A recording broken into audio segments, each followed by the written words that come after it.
దేవుడి కోసం ఏం చేస్తున్నావు? ఆదివారము గుడికి పోవాలను, సోమవారము పనికి పోవాలను, మంగళవారము పనికి పోవాలను, బుధవారము పనికి పోవాలను, లక్షవారము మళ్ళా పనికి పోవాలను, శుక్రవారము మన పనికి పోవాలను, శనివారము మళ్ళా పనికి పోవాలను, ఆదివారం 1 గంట గుడికి పోవాలను.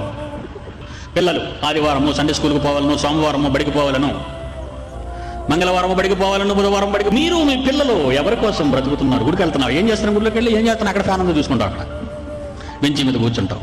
ఏమంటే బెంచి మీద కూర్చుంటావా? బెంచి మీద కూర్చుంటావు. ఏం చేస్తావు? పాస్ట్ వస్తాడు, పులిపిట్ ఎక్కుతాడు, మనం నిలబడి పాట పాడుకుందాం, కూర్చొని ప్రార్థన చేసుకుందాం, మళ్ళీ నిలబడి పాట పాడుకుందాం, మళ్ళీ కూర్చుందాం. నిలబడటం, కూర్చోడు, sit stand, sit stand, sit stand.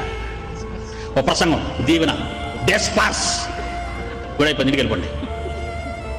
అయిపోయిందా? ఏం చేసావు? అక్కడికి వెళ్ళి ఏం పని చేసావమ్మా? బడికి వెళ్తే పిల్లలకి పాఠాలు చెప్తే కానీ జీతం ఇవ్వరే. బడికి వెళ్తే పొలంలో పని చేయకపోతే నీ కూలి ఇవ్వరే. ఆఫీస్కి వెళ్ళి ఉద్యోగం చేసి ఆ పైసలు చూడకపోతే నీకు డబ్బులు ఇవ్వరే, జీతం ఇవ్వరే. పని చేస్తే నీ డబ్బులను తెలిసిన నీవు దేవుని పని ఏం చేస్తున్నావు చెప్పండి.